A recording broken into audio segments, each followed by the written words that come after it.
وہ دعا ہی تھی جس نے موسیٰ علیہ السلام کے لیے سمندر کو 2 حصوں میں بانٹ دیا۔ وہ دعا ہی تھی جس نے ابراہیم علیہ السلام کے لیے سلگتی ہوئی آگ کو ٹھنڈا کر دیا۔ وہ دعا ہی تھی جس نے یوسف علیہ السلام کو کنویں میں راستہ دکھایا۔ جب اللہ کی رضا کے بغیر اس کائنات کا ایک بھی پتا ہل نہیں سکتا، تو پھر تمہارے دل کا بار بار اللہ سے رجوع کرنا، اس سے مانگنا بے وجہ نہیں ہو سکتا۔ جو ہاتھوں میں اتنی جان ڈال دیتا ہے کہ وہ دعا کے لیے اٹھ سکیں، وہ پھر ان اٹھنے والے ہاتھوں کی لاج بھی رکھتا ہے۔ معجزے کرنا اللہ کا کام ہے، ہمارا کام بہت آسان ہے۔ دعا، صبر اور یقین۔ وہ جس کا نام الصبور ہے، یعنی صبر دینے والا، پھر وہ کیسے تمہیں تڑپتا ہوا چھوڑ سکتا ہے؟ وہ جس کا نام العلیم ہے، یعنی جاننے والا، پھر وہ کیسے تمہارے دل کی کیفیات سے بے خبر ہو سکتا ہے؟ وہ جس کا نام الرافع ہے، یعنی بلند کرنے والا، پھر وہ کیسے تمہیں گرا رہنے دے سکتا ہے؟ وہ جس کا نام ہی القادر ہے، یعنی قدرت والا، اس کے لیے پھر تمہارے ہر گمان کو حقیقت میں بدلنا بھلا کیا مشکل۔ دعا کافی ہے ہر کوئی چیز لوٹانے کے لیے۔ پھر کیوں بھاگ رہے ہو نصیب کے پیچھے؟ کیوں زندگی سے پھر اتنا پریشان ہو؟ کسی سے محبت کا بہترین طریقہ یہ ہے کہ اسے اپنی دعاؤں میں ہمیشہ یاد رکھا جائے۔ کوئی ذرا سی دیر پر ہو گیا مایوس، اور کسی کے حصے میں بار بار سر کو جھکانا لکھ دیا گیا۔ کسی کو 4 قدم کے فاصلے پر مل گیا، اور کسی کے نصیب میں لمبا سفر لکھ دیا گیا۔ اللہ تمہاری دعاؤں کو نصیب سے ہارنے نہیں دے گا، اور یقین رکھو معجزے صبر کرنے والوں کے لیے ہی ہیں۔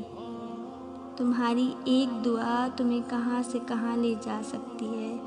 اگر تمہیں اس بات کا ذرا سا بھی اندازہ ہو جائے تو تم اپنی کوئی بھی سانس دعا سے خالی نہ جانے دو۔ دعائیں کبھی بھی رد نہیں کی جاتی، بس دعاؤں کی قبولیت کا وقت مختلف ہوتا ہے۔ تو تمہیں صبر کرنا ہے اور اس وقت کے آنے تک، اور یقین رکھنا ہے کہ جو بھی آئے گا تمہارے حق میں بہترین بن کر آئے گا۔ اللہ تمہیں تمہاری دعاؤں کے ذریعے ہی آزماتا ہے۔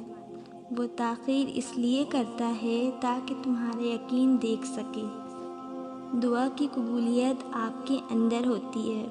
جب آپ کا اخلاص، آپ کی نیت، آپ کی کارکردگی، آپ کا اضطراب ایک فریکوینسی پر جمع ہو جائے تو دعا کی قبولیت یقینی ہے۔ دعا اللہ کے یہاں سب سے معتبر عبادت ہے، جو پہاڑوں کو بھی سرکا جائے، ایسی حیرت انگیز طاقت ہے۔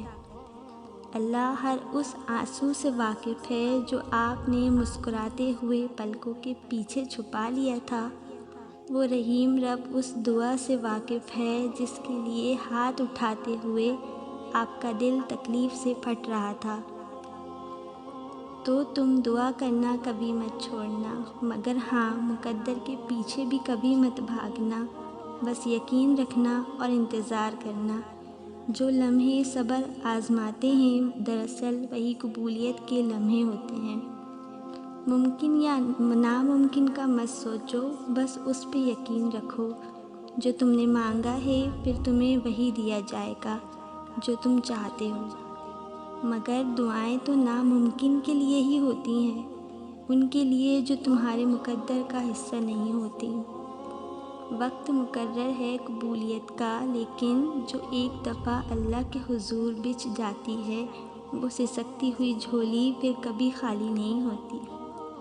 جب اللہ سے کچھ مانگتے ہو تو پھر شک میں نہیں پڑتے، بس سب کچھ اس پر چھوڑ کر انتظار کرتے ہیں۔